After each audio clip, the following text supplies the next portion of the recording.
Lord Wilson, first of all, thank you very much indeed for agreeing to be interviewed. And your distinguished career in the civil service culminated with this highest post of all of Cabinet Secretary. And a difficult question first, what was your most difficult moment in your tenure? It's a difficult choice to make because there are quite a lot of competing events which were not easy. I think of 9/11, for instance, which was a very difficult moment. I remember in my room around the corner in the Cabinet Office, ringing up all the people we needed to mobilise to help deal with a contingency in London, watching in real time what was happening on television and thinking this is an absolute nightmare. And I think that probably was the most difficult. But there are a lot of other events that compete for the title. The foot and mouth disease, when it was clearly going very badly wrong in March 2001. And Mr. Blair called me down first thing and said, I want you to take control and to have a meeting of Cobra and to get this sorted out. And it was not easy. We had to call in the army, and it was a meeting where 60 people turned up, all with complaints and very few of them with solutions. So that was a difficult moment. The fuel protest, when when less than 100 people with no organisation except mobile phones came as close as anything to bringing the economy to a complete halt in 4.5 working days. That was a pretty difficult moment. The truth is, any Cabinet Secretary will tell you, there's a flow of events of one sort or another, all of which a challenge for the title of the most difficult moment. And taking 9/11, the Prime Minister wasn't in London when the planes hit, is that right? That's entirely correct. The Prime Minister was in Brighton, about to address the Trade Union Congress, TUC conference, about to go on the stage at 3:00. I had been out at lunch, and when I got back in the car, my driver said to me, someone's flown a plane into the World Trade Center. And we chatted about it, and I said this must be an accident, a fearful accident. And then turned on the radio, and it turned out another plane had just gone into the second World Trade Center. And I said, this is not an accident, this is a horrible event that's happening. And I spoke to number 10, Jeremy Hayward, and he said he'd just heard that the White House might be about to evacuate. And he said, should we be evacuating number 10? And I said, if you evacuate, where do you go to? And he said, I'm not sure. And I said, well, it's probably a rule of life that you don't evacuate until you know where you're going to. I had this image of all the number 10 staff with their laptops and briefcases standing on the pavement looking for somewhere to go. And luckily we didn't need to. But then we had to ring Mr. Blair. We had a very rapid discussion that all the people who dealt with emergencies, well, for one reason or another, were out of London. We'd just set up the previous week a whole brand new unit for dealing with civil contingencies, and they were up in Yorkshire bonding at Easingwold, and the people who ran the Cobra, the Overseas Defence Secretariat, were on their way to Hertfordshire to bond with the SAS or someone, and they were just outside Heathrow, and I made them turn round. We had to mobilise a lot of people, and then we had to ring all Parliament and Buckingham Palace and the intelligence agencies, and we drew up a list of everyone to ring.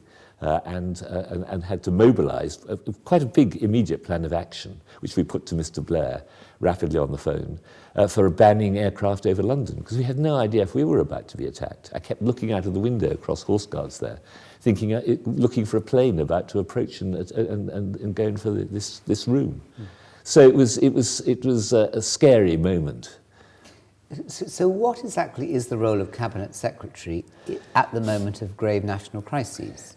Well, generally the Cabinet Secretary is there to support the Prime Minister as chairman of the Cabinet and to support the Cabinet collectively in the running of government, both in the policy making, decision making, ensuring that they have the best decision making material you could have in front of them when they come to decide important matters of national interest, but also then to ensure that the government machine and beyond know what's been decided and implement it and have the clear instructions that they need to be able to get on with the job. So you're there fundamentally to support good, strong, effective collective government. And did the nature of the job change during your tenure? The job never remains the same. Yeah. The civil service never remains the same. The civil service which I joined in 1966 was not the same as the civil service which I left behind in 2002. And the same is true of the jobs. I remember I worked in the Cabinet Office in 1972, and I met Bert Trend a few times. The job that Bert Trend did as Cabinet Secretary was not the same job as I did as Cabinet Secretary. I remember giving a talk to a group about the job of Cabinet Secretary when I was in post. And it was chaired at a gathering by John Hunt, who had been predecessor but 3. And I remember him saying to me at the end, the job is not the job I did. Partly because management had become important. I mean, management in the old civil service was something you delegated to the executive class. Yes. When, under Mrs. Thatcher, people suddenly began to see permanent secretaries and senior civil servants as people with management responsibilities. And the head of the service, when it was merged with the Cabinet Secretary job, meant that job became the key leadership post for ensuring that the service had a sense of direction and attached importance to proper management and proper delivery of results. Yeah. And in my time, I think Mr. Blair ratcheted up this requirement for delivery, which is his word, achieving results in a way that was quite new in terms of what Prime Ministers were looking for from the Cabinet Secretary. I remember Bert Trend saying to me back in the 1980s that this job is almost impossibly difficult because of the technical complexity of the material that comes up to him and to the Prime Minister. Yes. Did it seem to you that the just utter complexity of material was almost overwhelming? It is, you have to develop a skill of dealing with complex issues. Even though you don't understand the detail, you understand the direction and the issues which need to be resolved at a high level. I remember one discussion on social security. I won't go into it, but it was, believe me, it was hideously complex. And yet when you boiled it down and listened to the problem, it resolves itself into a number of issues which could be dealt with by senior officials or by ministers on the advice of officials. And that is true. It is the problem of the job is that the sheer wealth of issues which need to come to the centre to be resolved is great. And it's a part of the delight of it. You never know what you'll be dealing with next.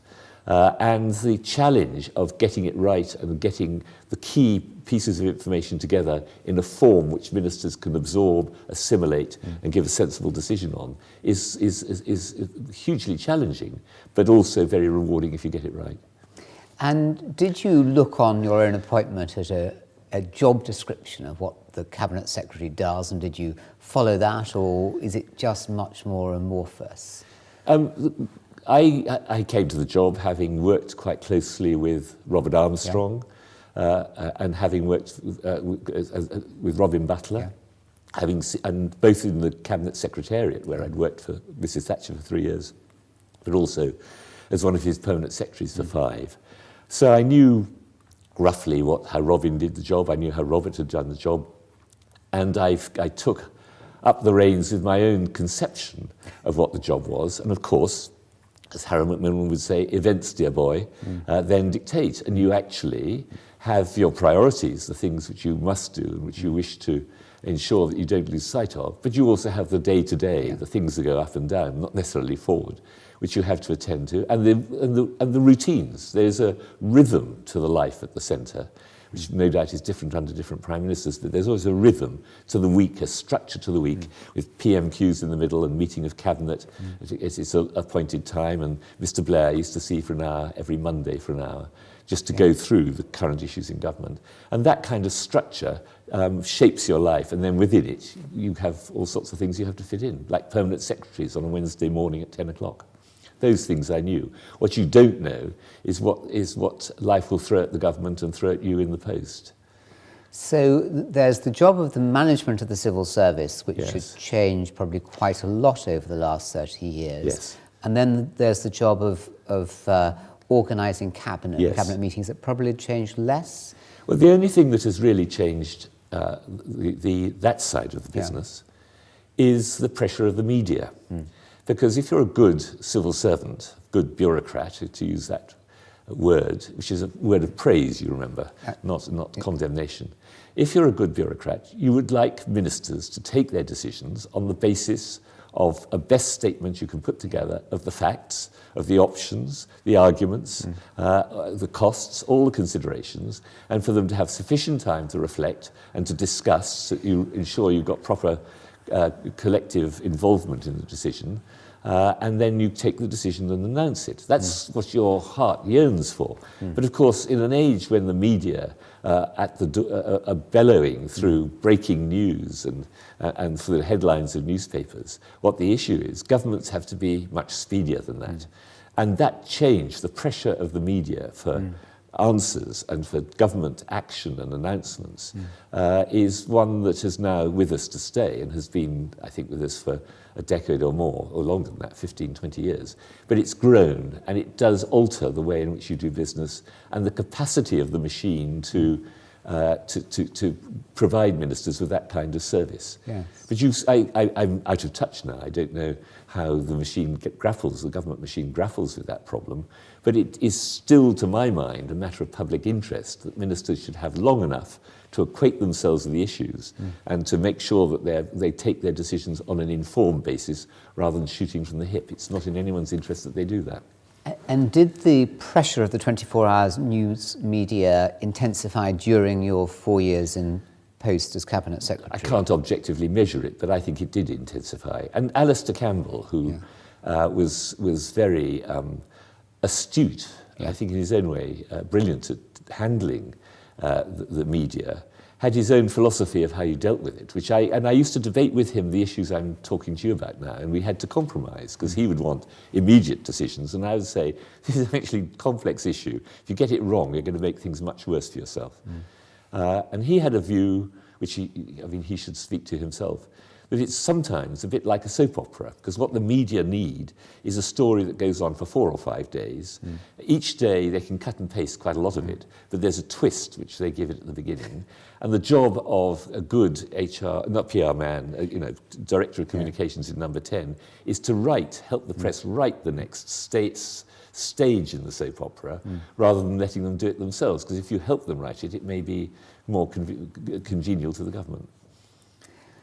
And the job of managing cabinet, did cabinets change in their importance in British government significantly over your period, either as Cabinet Secretary or more generally your acquaintance with the Cabinet Office's work?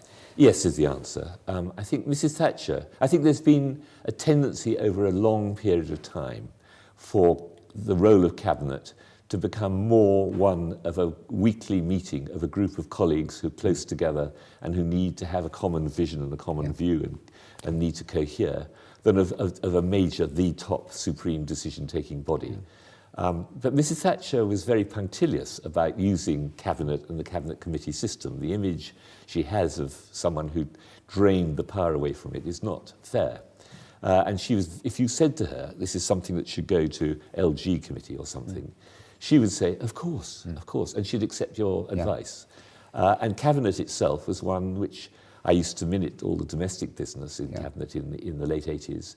And she would ensure that there was a proper discussion around the table, that people understood the issue, the arguments, there's a proper paper, and she'd sum up and it would be in the cabinet minutes. I think under Mr. Blair, particularly with the pressure of media and this conscious wish to, as it were, be on the front foot in dealing with public opinion, it was more Alistair Campbell's famous grid. It is, what are the big decisions the government's going to have? What are the themes we wish to pursue this week? Informing ministers what the themes were. But that's not wholly true. They did have discussion on issues like the legislative programme. Gordon Brown would do his presentation on the budget at high speed, I have to say, very hard for the minute taker. I dread to think what my notebooks will read like for those. And there were a number of other occasions when big issues were discussed, and Northern Ireland would be discussed, or foreign affairs would be discussed, and there would be a proper discussion of them. So I don't want to imply there wasn't substantive discussion, but as the supreme place where decisions are taken, I think the power shifted away from Cabinet in my career. And the advice you gave to, what advice did your predecessor give you? And that, of course, was Robin Butler. Yeah, advice on what? On doing the job? Yes. Did he, was there a formal transition process? My appointment was announced in July 1997, and after the summer break, Robin was due to stand down at the end of December, and through that autumn, I had in my diary a series of regular meetings with Robin Butler, and we went through the whole business of government in a number of meetings, and in which he would say, you should be aware of this, or there has been a problem on that which people don't know about, which you ought perhaps to be aware of. And he would say, my own view is, but it'll be for you to decide. You know, that joyous business of saying to your successor, it's your problem now. And I would look slightly paler as each meeting went by. But in terms of advice, he gave me, whenever I asked for his opinion on things, he was very generous in helping me. And I don't think there was advice on what is the role. I think we both recognised that the role, which then was Cabinet Secretary and Head of the Civil Service, covered a broad span, and we both knew from our own experience that it was partly a question of pursuing your own priorities, but or the government's priorities, with discussion with the Prime Minister, but also ensuring that you were there for the government and for the Prime Minister whenever something needed attention. And it is, all the things I'm saying, of course, are informed by the fact that the two roles were combined. The position now we have a Cabinet Secretary and a Head of the Civil Service separate is quite different, and it's harking back to the old regime. Yes, and with hindsight, it appears that it was almost a job for a superhuman to combine both those. No. You managed it. Yeah, we all managed it, I think. I don't think it was superhuman, no. Did just you, mere mortals struggling with the challenges. With monumental challenges. Did it require a public face? And what was your view on that side of the job? The traditional view of the Cabinet Secretary, the one view which I was brought up with, taking, if you like, Bert Trend as my model, but also Robert Armstrong, and I think to quite a large degree Robin Butler, was that you were not a public face. Indeed, the view in the civil service for much of my career was it's ministers are the people who need the publicity and win it, and you should not get in the way of ministers. And your job is to be the person who, if you think of it as a stage production, they're in the limelight, and your role is to scuttle on the stage and move the furniture around in between the acts. And you don't develop your own public persona. And indeed, the civil service, I think, attracts people who don't particularly want to be in the public eye, but who would prefer to be the people who give advice and provide a really excellent service to the people who are accountable to the public through the election, through electoral system. But the press are hungry for entertainment, forgive me, but they are hungry for faces and for news stories. And in my time as Cabinet Secretary, I did find I attracted a growing amount of comment. People don't remember it now. You only ever remember the publicity about yourself. No one else ever remembers the publicity about you. But there was a tendency to, for instance, to televise select committee hearings. Indeed, as a permanent secretary, I found that happened. More than that, the civil service clearly needed a lot more visible leadership than traditionally had been given. And I made it very much part of my job to go out. And I used to do 100 speeches a year or more to civil service audiences. So you needed to be visible to the civil service in a way that I think hadn't originally, earlier on, been needed. And there were occasions when the press would want to talk to you or would want to present you. And I think the most striking recognition of that in my time was when we drew up a civil service reform programme, which Mr. Blair agreed the civil service should propose its own reform programme. And we had a number of working groups, and we had a conference at Sunningdale, and every permanent secretary signed up to the reform programme. And Mr. Blair and his colleagues collectively endorsed it. And we, the permanent secretaries, then presented it to the media. We did it in Conference Room C in the Cabinet Office. We had an enormous, amazing turnout of the press who couldn't believe this spectacle of permanent secretaries delivering and publicly announcing their own policies. We had every possible publication. There was standing room. The place was absolutely jammed. And it went down very well. So after that, I think we had crossed a kind of threshold where we were visibly taking responsibility in the public eye in a way we hadn't done before. So the head of the civil service aspect of your combined job was much more giving to a public face than the cabinet secretary. Cabinet secretary post, you didn't have a public face on at all because you are supporting the cabinet and the prime minister's chairman of cabinet in implementing or taking their decisions and implementing their policy, but primarily in formulating the decision making. And that's something which is very much done. There has to be a private space in government. If anyone wants good government, and I believe there is such a thing as good government, and that some governments are successful in the ways that others aren't, and governments do some things better than others. And if you want good government, it is important that there's a space in which cabinet ministers and other ministers can debate and discuss and say silly things or try out and have disagreements, resolve them, before they then face the world and present their decision to the world and defend it. And that is the space protected by the Cabinet Secretary, where the Cabinet Secretary operates. And it's one which, if in interests of good government, I think is one where the role is much more behind the scenes than in the public eye.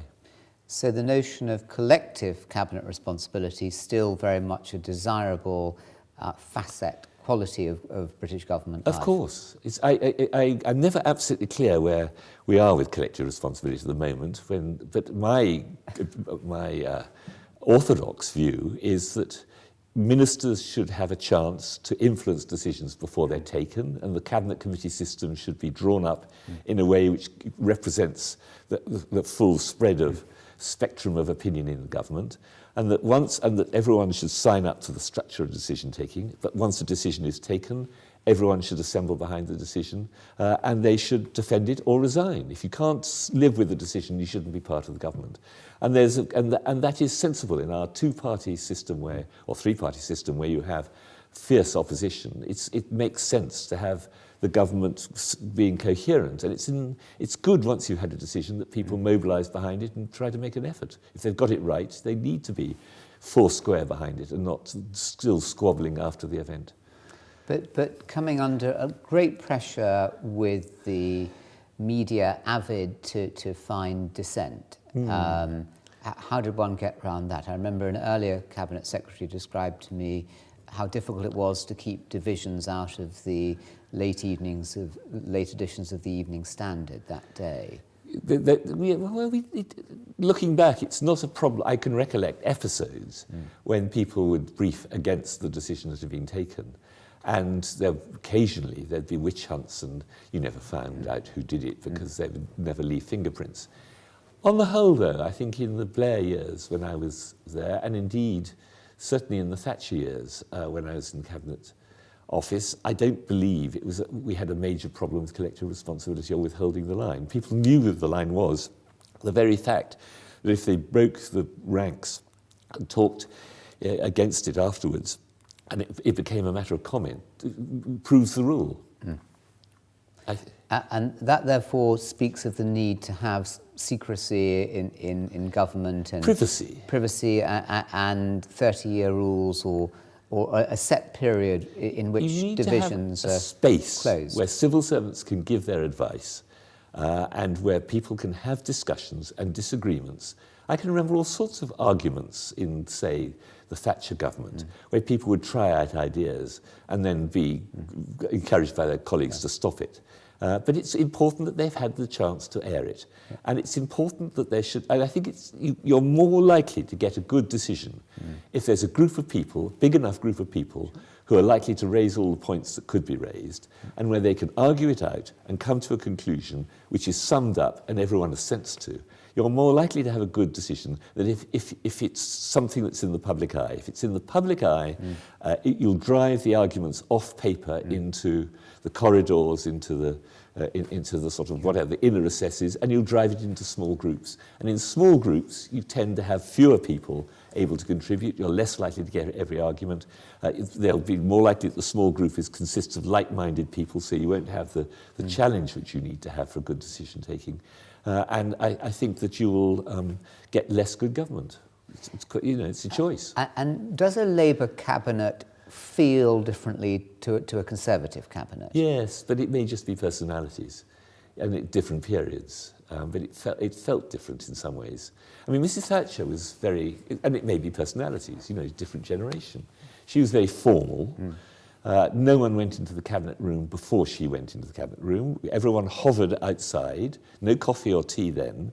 We all waited, and then a buzzer would sound in the lobby downstairs, and we'd all clear away from the two main entrances into the lobby, and she would be going to the room first.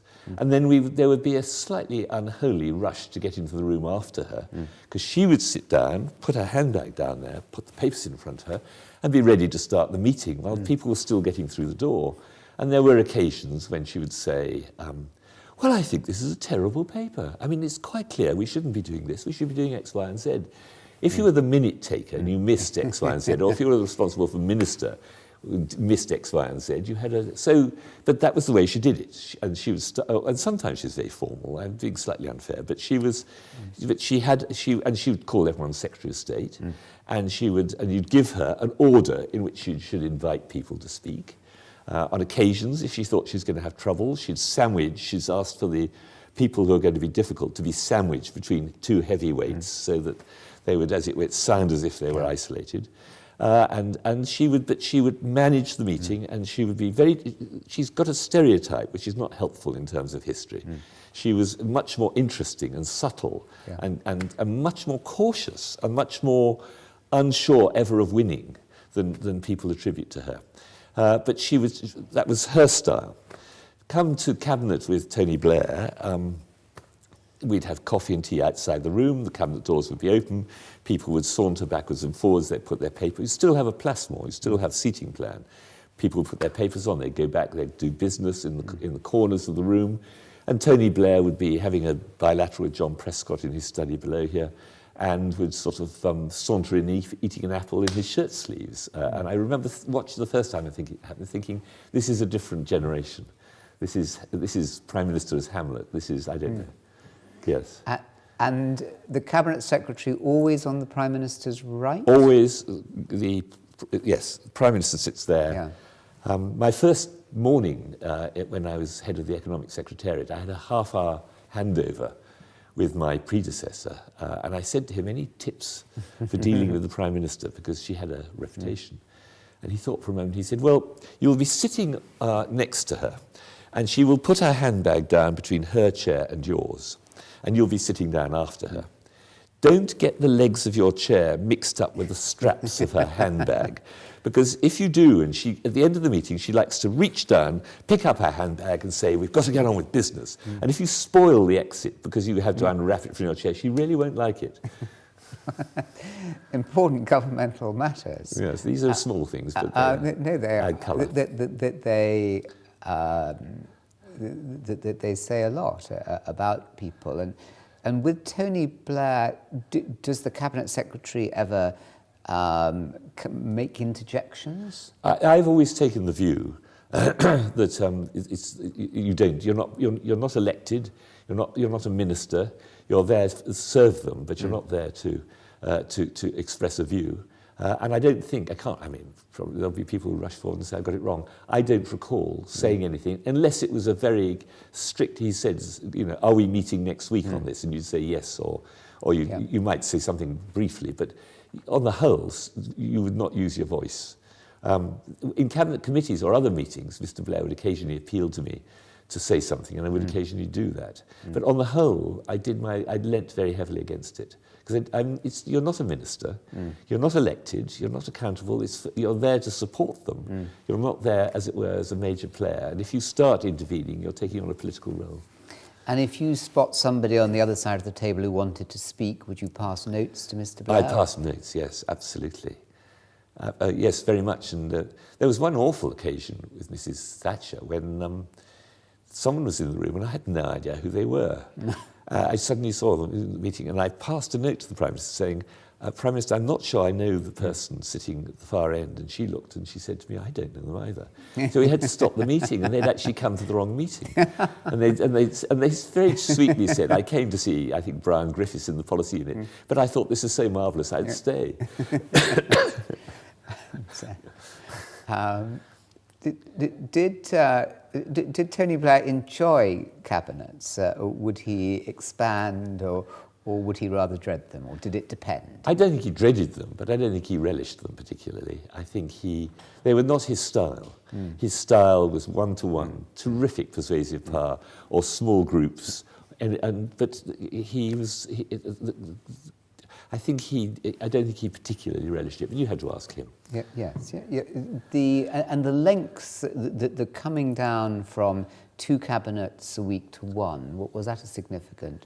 Yes, it was. I mean, we were all in the 70s. We were all used to cabinet meeting on Tuesdays and Thursdays, and more than that, full morning meetings. And if you were in private office, which I was in the 60s, and you had a minister at a cabinet meeting, you would be very wary of having a lunch at 1 for them, because the cabinet would run on, and you spent your life on Tuesdays and Thursdays ringing up and saying, I'm terribly sorry, so-and-so is running late and they may not be with you till 1:45. So that was when it was seen as the big decision-making body, and they had an agenda as long as certainly an A4 piece, and quite often 2 sides of A4. Well, now that's there's only 4 headings. Well, I don't know what it is now, but there were only very brief routine headings. And with your experience going back to the 60s, including experience of being here in this building. I wasn't in this building in the 60s. You were in a private. I was in the Board of Trade. So with your experience of being in a cabinet minister's private office going back that far, what kind of advice would you give to a future Prime Minister? Just to correct the record, I was a Minister of State in the Board of Trade private office, so I saw quite a lot of Anthony Crossland's private office. What advice would I give to a future Prime Minister? Oh, goodness. One always remembers Mr. Macmillan's advice to his future Prime Ministers, to his successors. His advice was, never invade Afghanistan. And I think that's quite a good piece of advice. Is that the sort of advice you had in mind? Yes. It'll do. Kind of catch-all. What about, is there a similar domestic, not invasion of Afghanistan piece of portmanteau advice you could give? Not as succinct as that. I think that I still believe the role of Prime Minister is one of chairing meetings. Remember, the role of Prime Minister scarcely exists in law. It's not. There are 1 or 2 statutes that refer to it, but not in a major way. And it is the power, executive power, is vested in the Secretaries of State. Yes. And the Prime Minister can advise Her Majesty the Queen on the exercise of the royal prerogative, things like declaring war and suing for peace and giving up Cornwall and all those other old constitutional sayings. But he or she fundamentally is there, exerts their power on the basis of advising the Crown on the appointment of ministers and on the ability to sum up meetings without taking a vote. It's quite important that your job as Prime Minister sets the mood of the meeting, but you're not required to take a vote on it.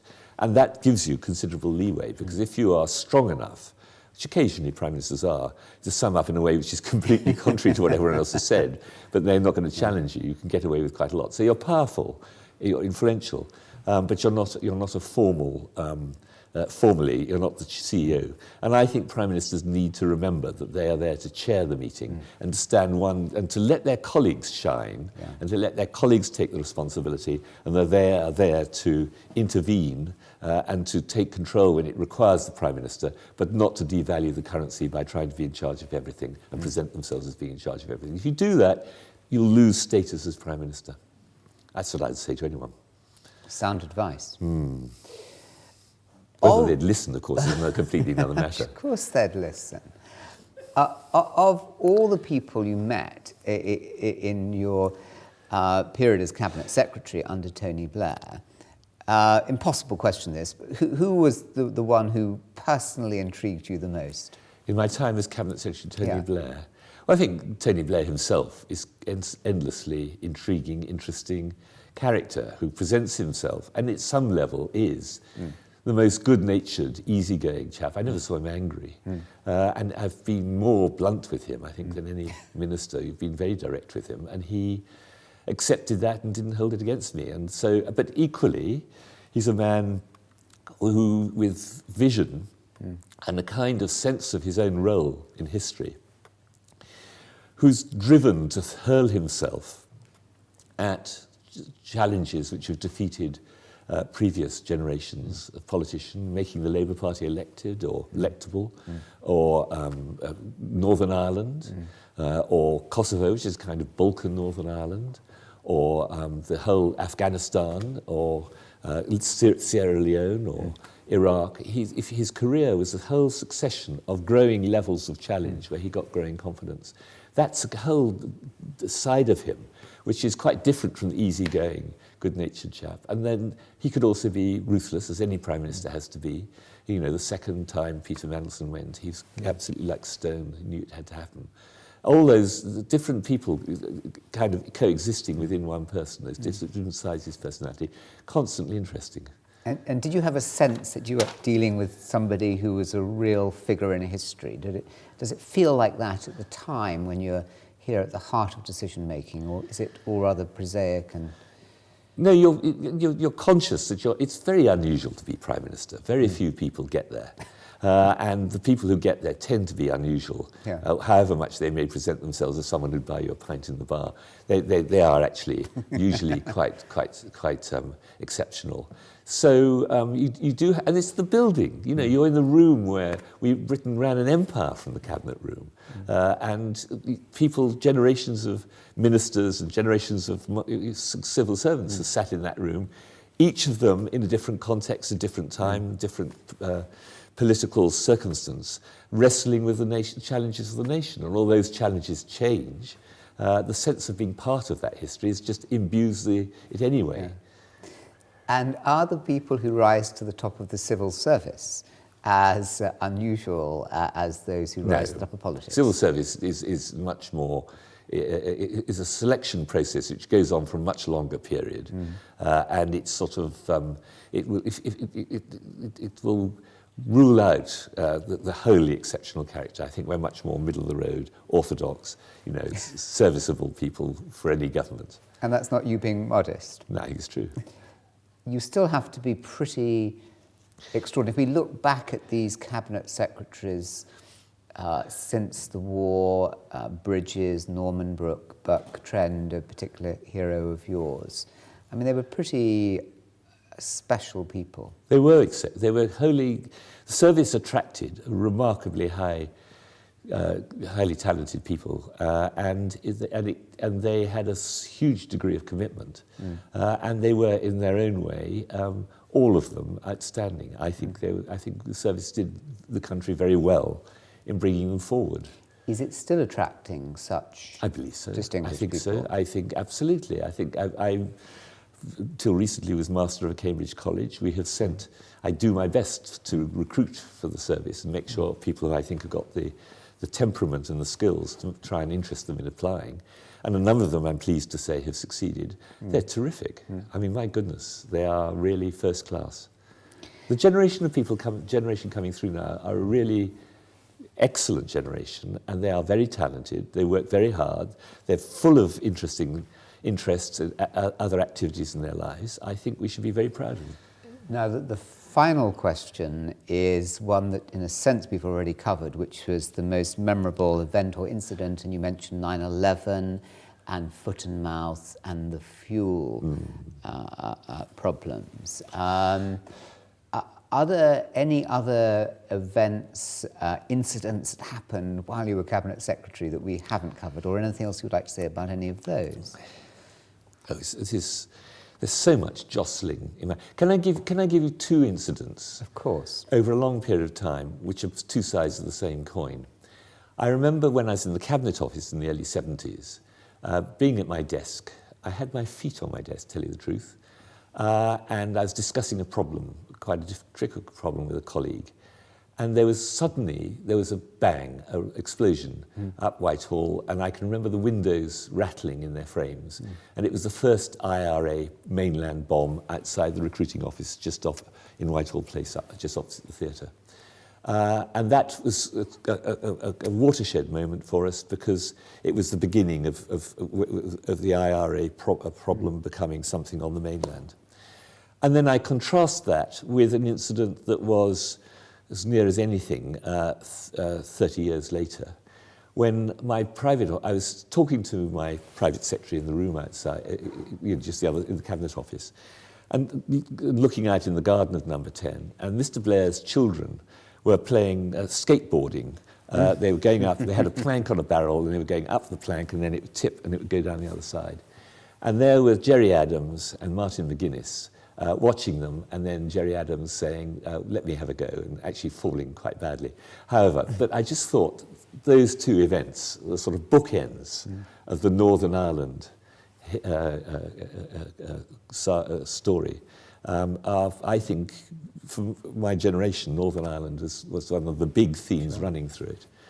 Certainly through my time as at the Home Office, and then as Cabinet Secretary. And that's one thing to remember. That's certainly a remarkably vivid sense of bookends of your career, with that defining episode in modern British history. So formally then, can I thank you, Lord Wilson, very much for being interviewed in this programme, in which we're trying to make available to everybody the voices who have created modern British history, and those who have seen it all happen here at the very heart of decision-making and power and politics and government. Thank you.